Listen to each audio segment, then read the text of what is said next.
예, 안녕하세요. 이번 선빵 클래스에서 신신명 강설을 맡게 된 원재입니다.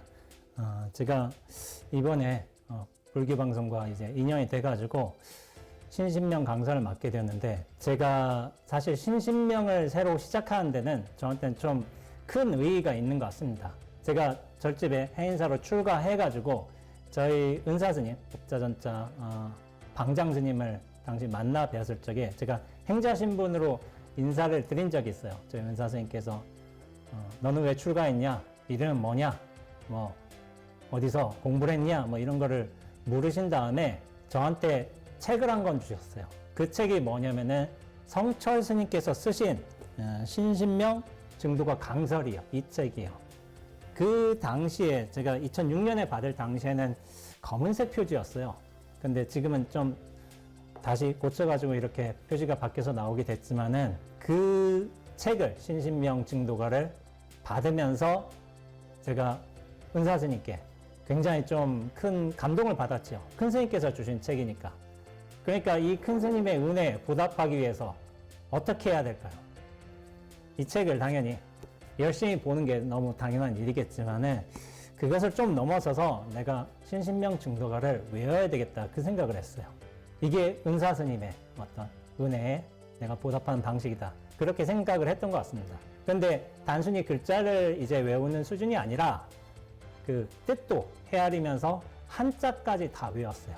그게 사실은 쉽지는 않았는데, 어떤 목표의식, 큰 스님께 보답해야 되겠다, 그런 의식으로 이제 가득했던 신심 넘치던 시기였기 때문에 그게 좀 가능했던 것 같습니다. 근데 여러분들 그 성철 스님이 이 신신명 증도가 강설하신 때를 아세요? 그때가 몇 년이었는지 모르시죠? 제가 알고 있기로는 1968년입니다.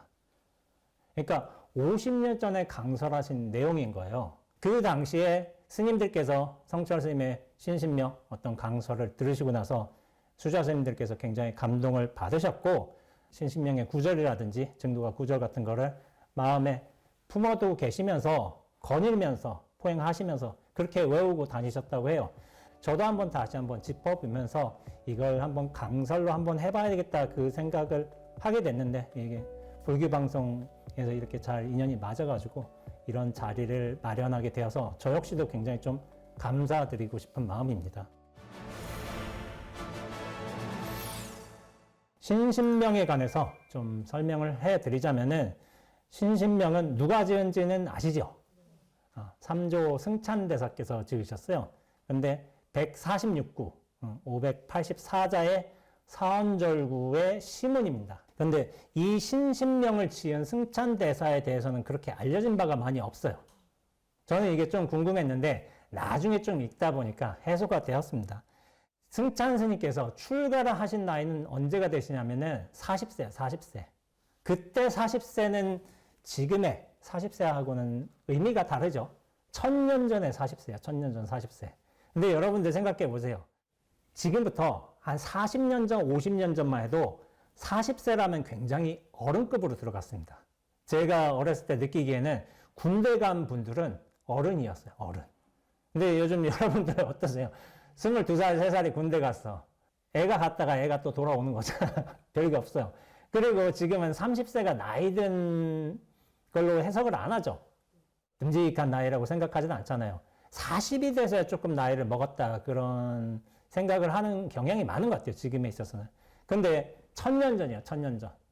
1000년 전에는 40은 엄청난 나이였어요. 왜냐하면 어떤 병에 의해서, 사고에 의해서 죽을 수도 있고, 40살까지 그렇게 산다는 게 쉽지는 않았을 수도 있어요. 그래서 60까지, 환갑까지 살면은 사실 어떤 의미에서 천수를 누린다고 그렇게 평가를 하기도 했습니다.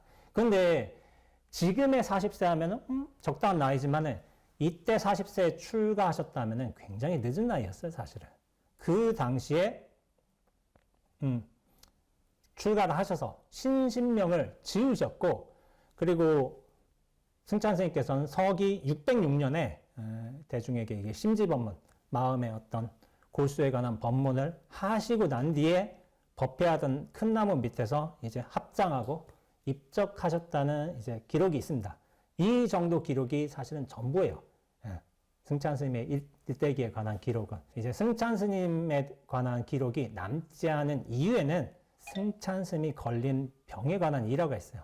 그 병이 뭐죠? 네, 문둥병. 그 당시에는 이제 대풍질이라고 불렀어요. 한센병이라고 지금 이제 부르기도 하고, 문둥병인데 그 당시에 이조 해가 스님을 찾아뵌 거예요. 자기 이름도 말하지 않고 해가 스님한테 불쑥 이런 말을 한 거예요. 제자는 문둥병을 앓고 있습니다. 화상께서는 저희 죄를 참회하여 주시옵소서. 그러니까 자기 이름도 안 밝혔어. 그냥 큰 스님한테 딱 가서 저는 문둥병을 앓고 있습니다. 참회하여 주십시오. 그러니까 승찬 스님에 대한 기록이 왜 남지 않았냐면은 일반인이 아니었던 거예요. 문둥병 걸린 병자였던 거예요. 근데 당시에 문둥병을 걸렸으니까 사람들을 좀 피해서 다녔겠죠. 근데 우리가 지금 시대에 생각하는 문둥병 환자하고 똑같게 생각하면 안 돼요. 우리는 인권에 대한 개념, 사람에 대한 존중이 기본적으로 깔려 있어요. 문둥병 걸려 있어도 어떤 종류의 국가적 차원에서 아니면 어떤 제도적 차원에서 우리가 고칠 수 있는 시설들, 따로 격리돼서 좀 보호받을 수 있는 시설들이 있거든요. 근데 이 당시에는 1000년 전이었던 거예요.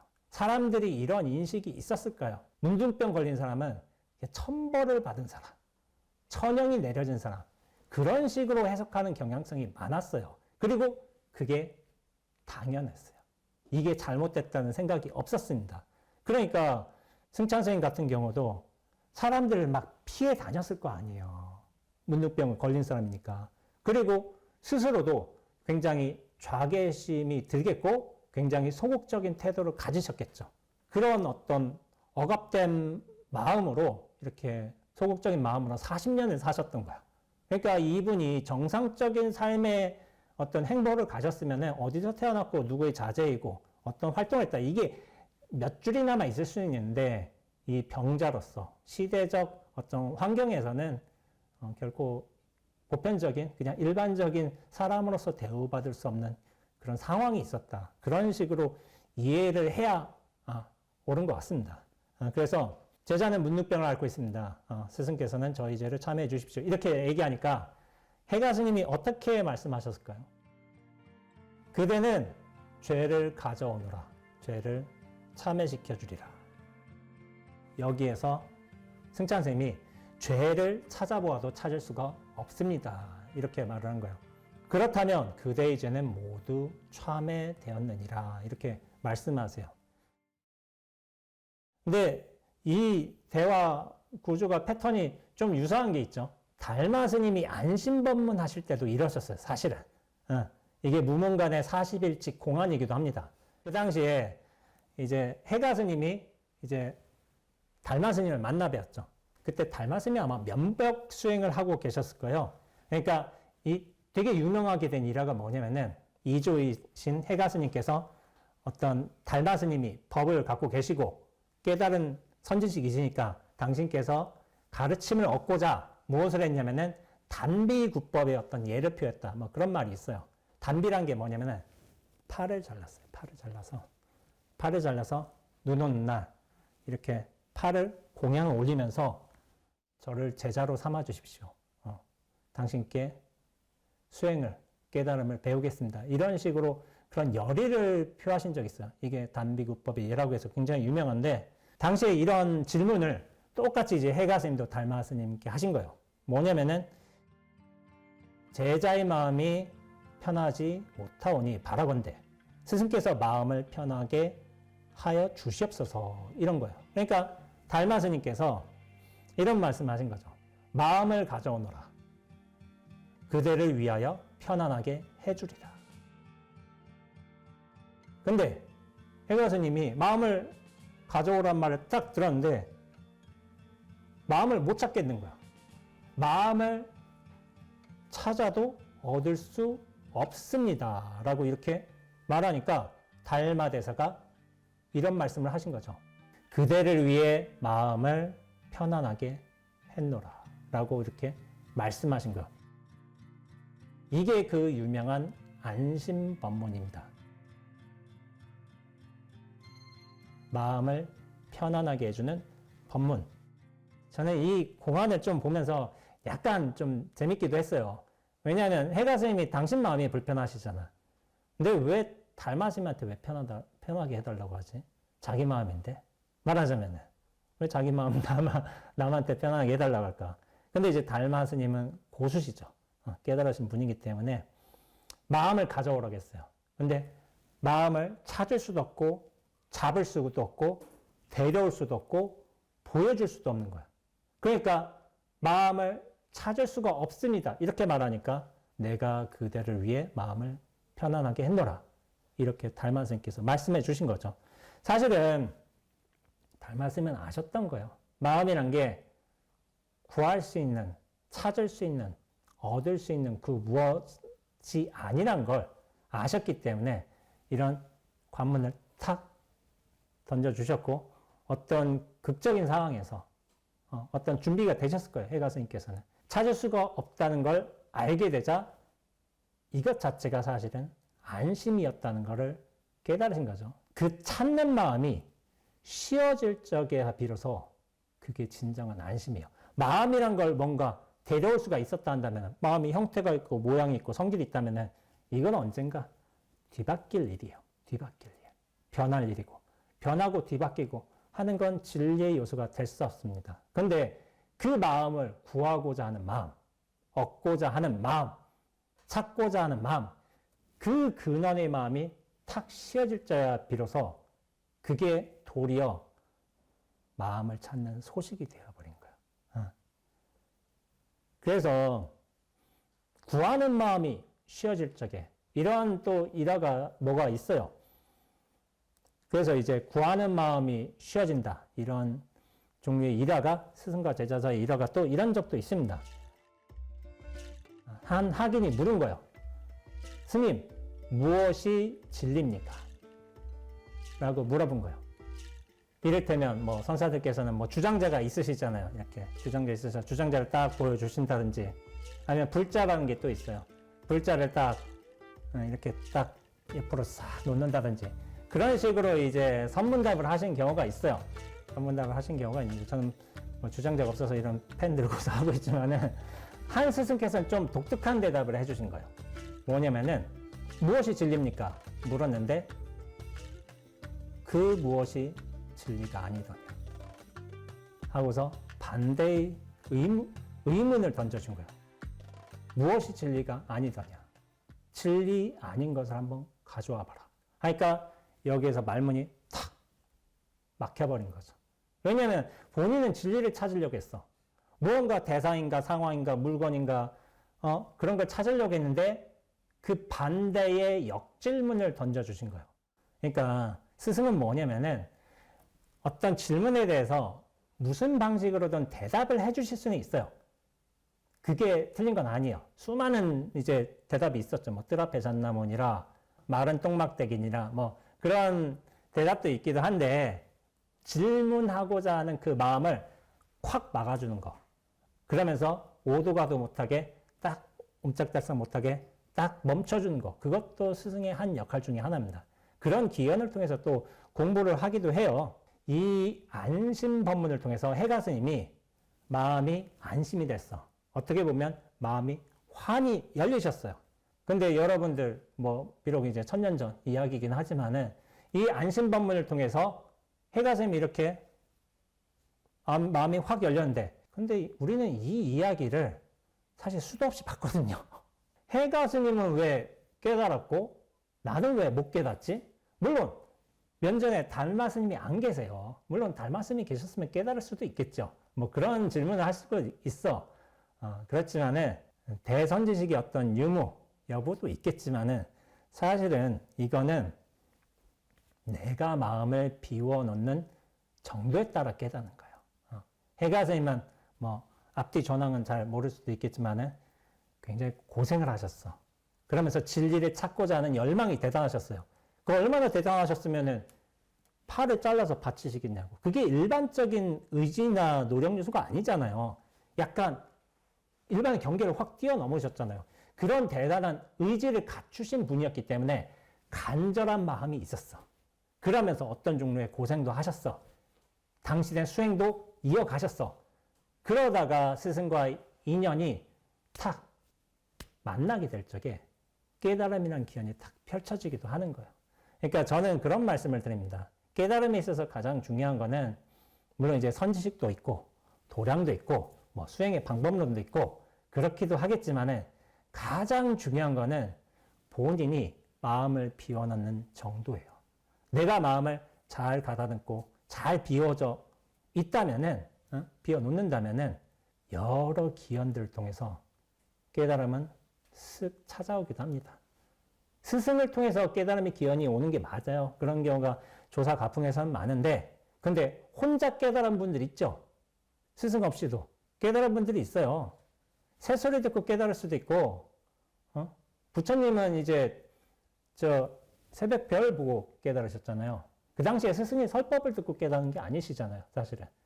근데 이것도 어떻게 보면 무정설법이라고 하는데 저 무정물들이 법을 설해주고 있는 거야.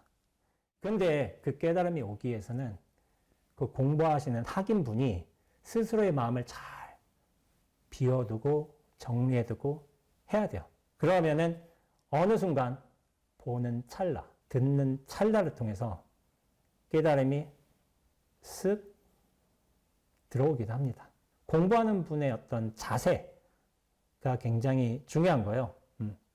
그러면서 이후에 해가 스님이 승찬 스님에게 이렇게 말씀하셨어요. 그대는 불법승 삼보에 의지하여 안주해라. 이런 말씀을 하신 거예요. 그러니까 여기서 승찬 스님께서 지금 화상을 배웠고 승보는 알겠으나 어떤 것을 불보, 법보라 합니까? 라고 보는 거예요. 승보, 스님, 불법의 규율에 맞춰서 그렇게 수행하고 깨달음을 얻으시려는 승보는 알겠지만은 왜냐면 앞에 해가슴이 계시니까. 그런데 불보, 법보를 모르겠습니다. 이렇게 한 거예요. 마음이 부처며 마음이 법이니라. 법과 부처는 둘이 아니니 승보 또한 그러하니 그대는 알겠는가. 여기서 불법을 부처님의 가르침이라고 해석하지 않았어요. 해가 스님께서는 마음이 부처며 마음이 법이니라. 우리가 지금까지는 불교 여러분들 불교에서 절에서 공부하시면서 심즉시불이란 말은 많이 들어보셨죠. 심즉시불 마음 그대로 부처다. 근데 그 부처를 우리는 좀 법하고 진리하고 부처님하고 똑같이 해석하는 이제 방식을 취하기도 해요. 사실 부처라는 게 붓다, 깨달은 자예요. 깨달음 자체. 깨달음을 또 법이라고 하거든요. 그러니까 선불교에서는 마음과 법과 부처를 똑같이 봤습니다. 똑같이 보고 그 마음 하나 밝혀내면은 부처의 지위에 오르는 것이고 또한 깨달음을 얻는 것이기 돼요. 관심일법 총섭재행이라고 달마스님께서 이런 말씀도 하셨는데 마음 하나 그렇게 제대로 살피고서 밝혀내는 게 그 모든 일들을 다 아우르는 거예요. 모든 법들, 현상들, 대상들, 세상을 그렇게 아우르는 것이 됩니다. 그래서 마음 하나 밝혀낸다면 부처가 되는 것이고 또한 깨달음을 이루는 것이죠. 그러니까 여기서 승찬 스님께서 오늘에야 비로소 죄의 성품은 마음 안에도 밖에도 중간에도 있지 않음을 알았으며 마음이 그러하듯 불보와 법보도 둘이 아닌 줄 알았습니다. 죄를 가져오라는데 죄를 못 찾겠어. 그러면서 살짝 뭔가 열리셨기도 하셨을 거예요. 그런데 뭐냐면은 무엇이 불이고 무엇이 법입니까? 했는데 마음이 그러하니라 라는 말에 대해서 여기서 이제 참 이게 총명함, 근기가 좀 차이가 나는 거예요. 그러니까 이게 공부를 잘 해놓으면은 스승님 한마디 툭 던지면은 싹 하고 받아들이는 거예요, 이게. 그러니까 스펀지 같이 흡수하신다고 할까? 그런 게 있으신 거예요. 정말 공부 잘하신 분들께서는. 해가 스님께서 이 승찬 스님이 바로바로 이제 대답이 나오니까, 착착 나오니까 법기인 줄 아셨던 거예요, 법기. 그러면서 매우 기특하게 여기시면서 그 자리에서 머리를 깎아 주셨다고요. 원래는 이제 대풍질, 문둥병에 걸리셨잖아요. 질문했는데 이렇게 던져둔 대로 싹 흡수하고 바로 이해하고 이것도 사실 대단한 근기예요. 근데 법기라고 하신 거예요. 그러면서 승찬이라는 불명을 주셨어요. 승찬. 승자가 이제 스님들 할 때 중승자 되고 찬은 무슨 찬인지 아세요? 구슬찬자예요. 구슬찬자. 근데 이게 약간 아이러니하잖아요. 구슬이면 빛나잖아요. 오묘하고 영롱하고 그런 특성을 가지고 있는데 어떻게 보면은 승찬 스님께서는 문둥병 걸리신 분이야. 되게 사람들이 꺼려해. 그럴 거잖아요, 분명히. 그 당시에도 스님이 문둥병 걸렸다 한다면 법문 들으러 갈까요? 저는 그렇게 생각하지는 않거든요. 당시의 시대적 인식이 그렇게 지금 같지 않았어요. 그런데 왜 구슬찬자를 주셨을까? 이 문둥병 걸린 스님에게. 그러니까 이것도 좀 뭐랄까 좀 생각해 볼 만한 여지가 있는 것 같아요. 당신께서 승찬 스님의 어떤 법기됨, 그릇이 참 좋음을 아셔서 이제 찬자를 주셨을 수도 있지만은 해가 스님도 사실은 일반적인 분은 아니었던 거야. 단비국법 하셨잖아요. 팔을 자르셨잖아요. 외팔이셨어요. 외팔. 그러니까 당시에도 외팔인 스님은 드물었을 뿐더러 또 문둥병 걸리는 스님도 또 드물었을 거예요. 근데 이분들이 법을 이어갔단 말이에요. 달마 스님으로부터. 근데 일반적인 케이스는 아니셨어요. 그러니까 참 제자가 좀 생각보다 없으셨다 그렇게 생각할 수도 있고 왜냐하면은 이렇게 몇몇 제자에 대한 언급은 많이 없어요. 예. 해가 스님이나 이제 승찬 스님에 대해서도. 그런데 어떤 드라마틱한 요소는 되는 거죠. 왜냐하면 두 분 사이의 만남, 달마와 해가 스님 만남도 그렇고 해가 스님과 또 승찬 스님과의 만남도 일반적인 만남은 아니었고 그런 두 분의 어떤 특별한 몸의 형상도 좀 다르셨으니까 이게 참 굉장히 극적인 이야기로서 좀 소개될 법도 한 것 같습니다. 그래서 저는 이제 해가 스님께서 승찬 스님을 또 법기라고 평가를 하셨잖아요. 아, 이게 뛰어난 놈이다. 뭔가 알아들을 만한 놈이다. 라고 했는데 법기, 법을 담을 만한 그릇.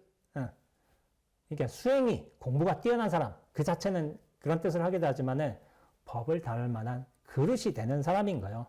근데 법하고 진리 자체는 이름도 없고 모양도 없고 그릇 형상도 아니에요. 근데 왜 그릇이라고 표현을 했냐면은 법에는 이름도 없고 진리도 없고 속성도 없고 크기도 없고 그 어느 것도 갖다 붙일 수가 없지만은 그 법이 발현이 되기 위해서는 사람이란 그릇을 거칠 수밖에 없어요. 이 그릇이 잘 비어져 있고 크고 모양새가 좋고 한다면은 법이 크게 잘 담기겠죠. 그래서 그릇이라고 표현을 하는 거예요. 사람마다 그 마음그릇이 달라요. 누군가는 마음그릇을 이를테면 이런 조그만 차자만큼 할 수도 있겠죠. 근데 누군가는 마음 수행을 잘해나 그러면서 여유로워 정진도 잘해줘. 그러면은 그 그릇이 커집니다. 점차로 커져요. 수행을 함에 따라서 익어감에 따라서 그 그릇이 커지다가 정말로 이제 그릇이 커진다. 좋다 한다면 뭐가 되냐면은 그 그릇의 상, 관념이 확 깨져버려요. 탁 깨져버리면은 그릇 자체도 남아있지 않게 됩니다. 그럼 그 그릇이 뭐가 되느냐? 이 세상이 됩니다.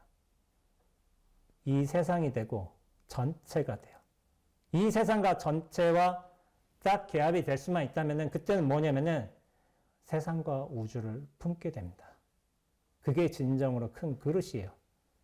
마음이라고 이렇게 이름 붙일 만한, 속성을 붙일 만한 그것 자체도 남아있지 않아야지 사실은 우리가 진정으로 이제 깨닫는 것이고 진정한 모형 없는, 형성 없는, 경계 없는 그릇으로서 발현되는 일인 거예요. 선생님들마다 가풍이 다르다고 하잖아요. 가풍.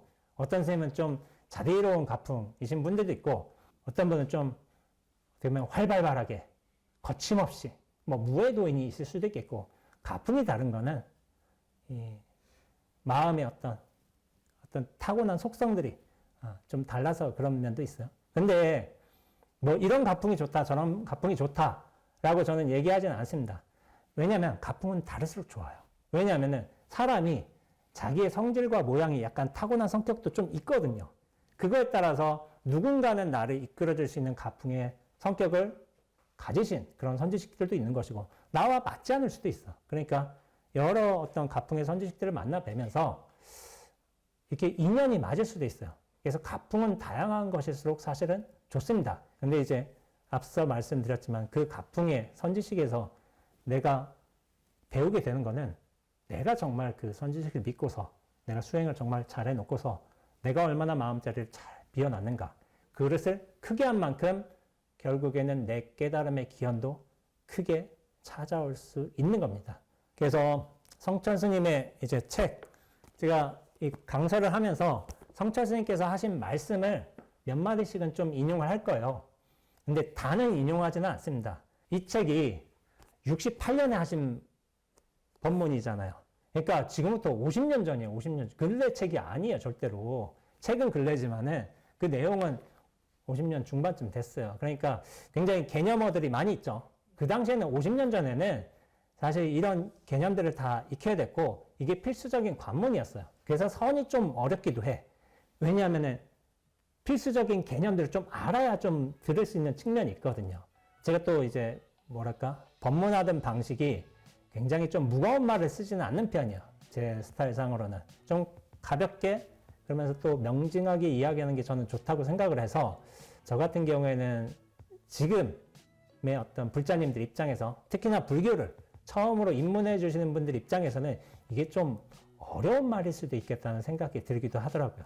그래서 제가 최대한 일상어를 쓰면서, 물론 여기 이거를 이해하기 위해서 기본적인 불교 용어를 제가 쓰기도 할 테지만은 최대한 쉽게, 그리고 우리가 일반적으로 살아가면서 겪을 수 있는 보편의 어떤 행위들, 생각들, 그런 것들을 기반해서 설명한다면은 신신명이 이 선의 가르침이 우리한테 훨씬 더 밀도 깊게 다가오지 않을까 싶어가지고 제가 이런 강서를 또 마련하게 된 것이기도 합니다. 그래서 이 성철 스님의 신신명 강서를 기본으로 하되, 제가 이제 첫 구절을 읽어가면서 그 구체적인 의미를 한번 살펴보도록 하겠습니다. 지도 무난이요 유연 간택이니 지극한 도는 어렵지 않음이요 오직 간택함을 꺼릴 뿐이니 라고 되어 있습니다. 근데 이게 첫 문장이 참 중요해요. 무엇이든 첫 문장은 굉장히 중요하거든요. 어떤 그 글의 머리글이요, 가장 헤드라인이야, 가장 중요한 의미를 품고 있을 수가 있어. 아닌 경우도 있지만, 그러니까 상징적으로 굉장히 중요한 위치인 거예요. 그러니까 지극한 도는 어렵지 않음이요 오직 간택감을 꺼릴 뿐이다. 근데 지극한 도가, 지도가 어렵지 않대요. 이게 좀 그렇지 않은가요? 지극한 도가 어렵지 않대. 도 깨닫는 게 얼마나 어려운데, 우리 관념에는 다 그런 생각이 있는데, 큰 스님들, 저 깨달은 큰 스님들 얼마나 저 고행을 하시고 몸을 딱 이렇게 조복도 받으시고 수십 년간 장자부라도 하시고 저런 분들이 있었는데 지극한 도가 어렵지 않대. 그래도 안 되는 경우가 많은데 이게 좀 이해가 안 되기도 하죠. 저도 이 구절이 확인 때는, 왜냐하면은 나는 지극한 도를 모르겠으니까. 알고 싶잖아요. 여러분들도 사실 그러시잖아요. 지극한 도를 알고 싶고, 뭐 약간 분리해서 좀 구분해서 말한다면은 지극한 도가 되고 싶잖아요. 사실은. 발현되고 싶고. 그러기도 한데, 지극한 도는 어렵지 않대. 그런데 옛 선사들께서는 이 도깨닫기는 세수하다가 코 만지는 것보다 쉽다, 이런 말씀을 하세요. 세수하잖아요. 세수하는 거. 세수하는데 세수하는데 코 만지잖아, 당연히. 코 만지는데 이거보다 쉽대. 예전에 이제 마조의 제자로서 이제 대주해 스님이 계세요.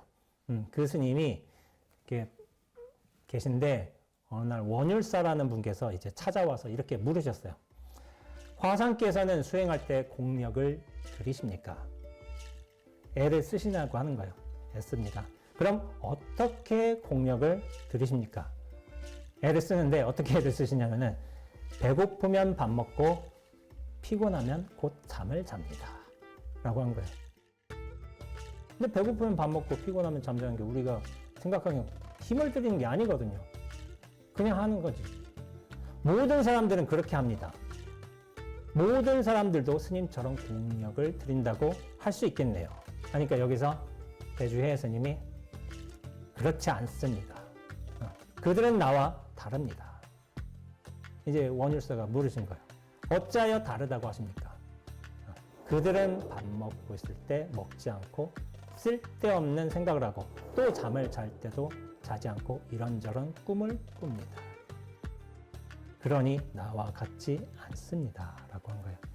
그러니까 밥 먹을 때는 밥 먹고 잠잘 때는 잠자는데 일반 사람들은, 중생들은 온갖 망상에 이제 휘달리면서 그리고 온갖 꿈에서 이제 벗어나지 못한다 이거죠. 임재 스님도 또 비슷한 말씀을 하신 적이 있어요. 배고프면 밥 먹고 졸리면 눈 붙일 뿐이니 어리석은 자는 나를 비웃을 것이나 지혜로운 자라면 알 것이다 라고 말씀하신 적이 있어요. 저 선생님 도인이래. 도가 어떻게 깨달았어? 그러니까 도의 깨달은 삶이 무엇이냐? 배고프면 밥 먹고 졸리면 눈 붙인다. 그럼 나도 하지. 그래서 그렇게 생각할 거 아니에요. 근데 이게 다르신 거죠. 깨달은 분들께서는 그 순간에 온전히 들어가셨다, 몰입하셨다, 이렇게 얘기할 수도 있는 거죠. 다른 망상이 전혀 생기지 않는다. 이건 좀 해석할 만한 여지가 있는 것 같기도 하지만은 그 상황에 온전히 들어가시는 거예요. 근데 우리는 이 눈앞에 상황이 있으면서도 계속 과거, 현재, 미래의 일들을 끄집어 와서 이 옆에서 계속 다른 걸 펼쳐놓고 있어. 그러면서 막 온갖 시비, 번뇌, 망상에 휘둘리고 있어. 이것이 이제 중생의 삶이라는 거예요. 그래서 다음이 이제 유염 간택인데, 간이란 게 뭐냐면은 두 가지를 구별해서 간은 버리는 거예요. 간은 버리는 것이고 택은 골라서 가지는 거. 이게 취사인 거예요. 취사. 취는 이제 가지는 거고 사는 버리는 거죠. 그러니까 취사라고 하시는데 이 당시에는 이제 천년전 용어예요. 천년전 용어. 당연히 지금과 다르겠죠. 우리가 지금 한글로 된 어떤 책 같은 거를 100년 전 거 봐도 우리는 하나도 이해 못 합니다. 뭐 20년대 개화기 시대 때 거 우리 이해하겠어요? 뭐 적어도 한 20, 30%는 이해하겠지. 근데 전체를 이해하지 못해요. 근데 천년 전 용어는 지금과 확연히 다르죠. 그래서 원래 천년 전에 어떤 선사들께서 쓰신 글귀들, 비유들, 이런 거 알려거든. 사실은 저희 이제 사장님께서 이제 칭화대에서 수학을 하셨는데 박사를 그 시대 문화로 들어가야 된대요. 그러니까 지금의 기준 가지고 이해하면 안 되는 거야. 간택은 취사심이라고 이렇게 이해하면 됩니다. 단막 증애하면 통연 명백하리라. 다만 미워하고 사랑하지만 않으면 통연이 명백하느니라. 이런 말씀하신 거예요. 근데 참 쉽고도 어려워요. 단지 미워하고 사랑하지 않으면 통연이 명백하니라. 이게 무슨 뜻일까? 쉬운 것 같은데 쉽지는 않은 것 같아. 근데 여기서 한번 이런 질문을 해볼까요? 왜 증애심이라고 했을까요? 왜 증애심? 다른 뭐 유무, 생사, 시비 뭐 그런 여러 분별심 있잖아. 왜 증애심이라고 했을까요? 사람이라면 모두가 가지는 가장 보편적인 감정, 그 생각이 그게 증애심인 거예요. 증애심은 누구나 납득이 돼. 미워하고 사랑하고 좋아하고 꺼려하고 이런 건 쉽게 납득이 되잖아요. 그래서 증애심, 가장 보편적인 것을 아마 예로 들지 않았을까 싶어요. 근데 제가 이 증애심에 관해서 제가 과거 한번 제가 학생 때 이야기를 한번 해보겠습니다. 이런 일이 있었어요. 제가 종교학과 이제 생활했는데 사무실에 어떤 이제 친구가 있었는데 그 친구가 좀 장난을 많이 쳤어요. 이렇게 책상에 앉아있는 사람들이 있으면은 이렇게 와서 손을 겨드랑이다 훅 넣고서 이렇게 확 하는 거예요. 이게 좀 사람이 좀 깜짝 놀랄 때도 있잖아요. 그리고 제가 좀 간지럼을 많이 타서 그런지 그런 걸 별로 안 좋아해요. 훅 집어넣어서 하는 거야. 그래서 이제 깜짝 놀라는 거야. 그러니까 이거를 사실 굉장히 친한 사이면 뭐 장난을 칠 수도 있겠지. 근데 뭐 그렇게 친하지도 않으면 이게 좀 기분이 안 좋을 수도 있잖아요. 근데 이번 몇 번을 장난치는 거야. 그러니까 제가 나중에 이걸 몇 번 당하니까 화가 났어요. 화가 나가지고 면전에 내놓고 화를 낼 수는 없으니까 어떻게 했냐면은 다시 장난치지 않았으면 좋겠다 해가지고 좀 진중한 분위기로 이렇게 분위기 깔고서 이렇게 얘기를 했어요. 근데 이 친구가 하는 말이 좀 가관이었어요. 장난은 자기가 쳤잖아. 상대방 기분 나쁘잖아. 근데 이러다 사람 치겠네? 하는 얘기를 한 거예요. 그러니까 제 입장에서는 저는 억울한 거예요. 아니 나는 화가 났으니까 좀 최대한 침착해가지고 그렇게 얘기를 했는데 사람 치겠네 이런 식으로 얘기한 거야.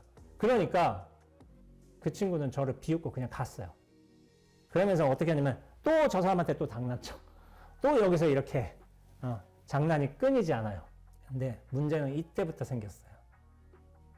그 친구가 장난을 쳤잖아요. 근데 저 친구는 웃으면서 저를 비웃으면서 갔어. 근데 난 여전히 기분이 나빠. 근데 이게 풀리지가 않아.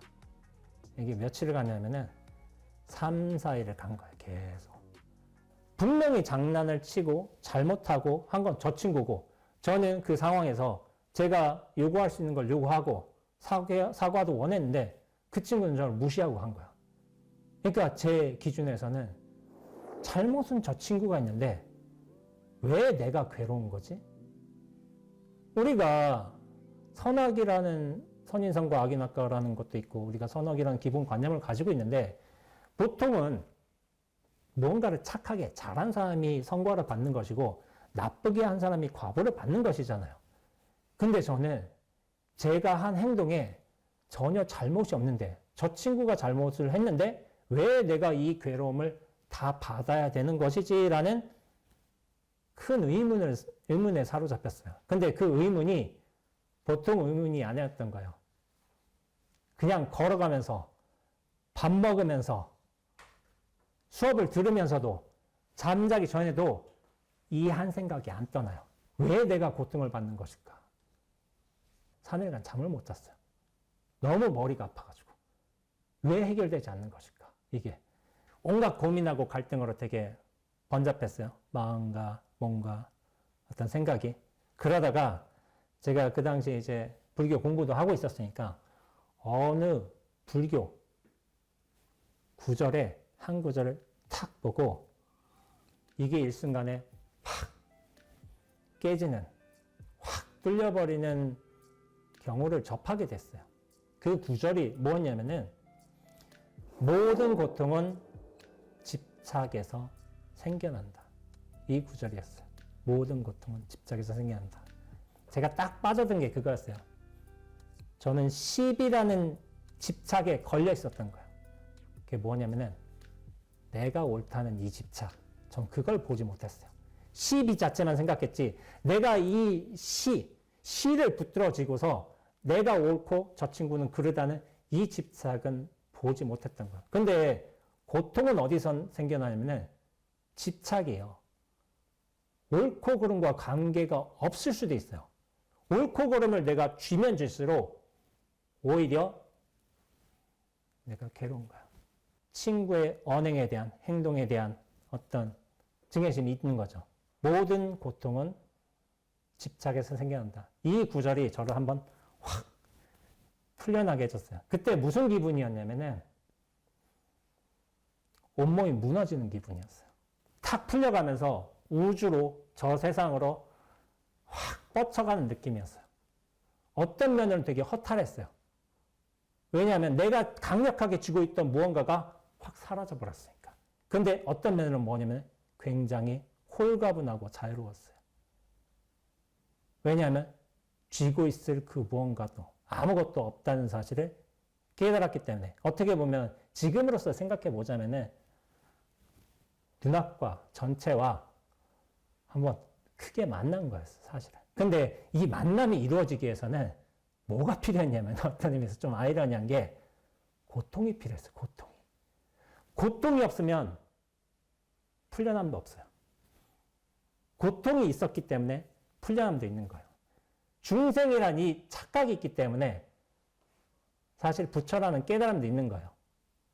선가에서는 의심이 클수록 깨달음도 크다라는 말도 있지만 의심이 깊을수록 일념이 아주 강하게 밀도끼게 될수록 한 화두, 한 경계를 통해서 확 풀려는데 그 깨달음도 열림도 크다는 말을 하고 있습니다. 그래서 저는 이렇게 생각해요.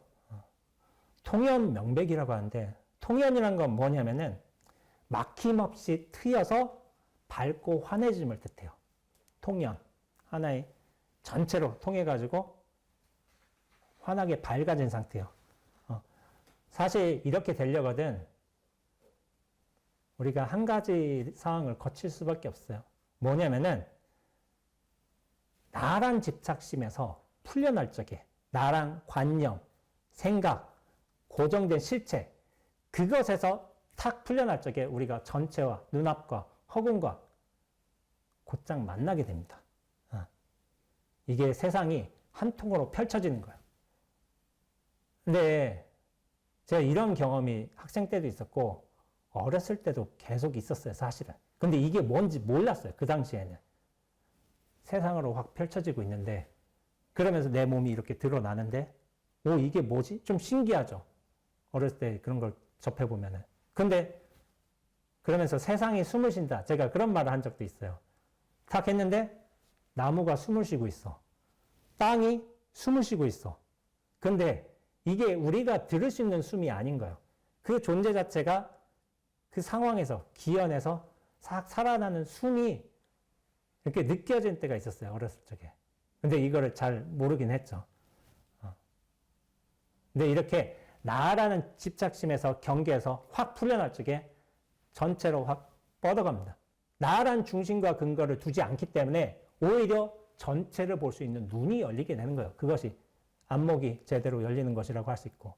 그럴 때야 비로소 대상과 경계와 상황이 명백하게 일체의 어떤 인연들이 각자의 인연에 맞게끔 딱 살아나게 됐어요. 그게 바로 통연명백이라는 뜻이에요. 그러니까 통연이라는 건 전체로서 눈앞으로서 허공성으로서 확장된다는 것을 뜻하는 것이고 명백이란 건 뭐냐면은 일체의 경계가 대상과 상황이 인연법 따라서 여실하게 드러난다. 이렇게 해석하는 게 좋습니다. 그래서 이번 시간에는 이 두 구절만 했어요. 지도문안이요 유용간택이니 단막증하면 통연명백하리라. 가장 중요한 두 문장입니다. 두 문장이고 이 글의 핵심을 담고 있어요. 이 두 구절이 중요한 것이기도 하지만은 앞으로 나오게 될 이제 구절들은 어떻게 보면 이 두 구절들에 대한 약간 보조적인 설명일 수도 있지만은 제가 이제 볼 때는 다양한 어떤 대상, 상황, 경계에 따른 변주라고 보는 게 좋을 것 같아요. 이런 식으로 해설할 수도 있고 저런 식으로 해설할 수도 있어요. 근데 이걸 또 어떻게 펼쳐 설명해 주셨는가 이거를 또 다음 시간부터 더 자세하게 한번 살펴보도록 하겠습니다. 예, 수고하셨습니다.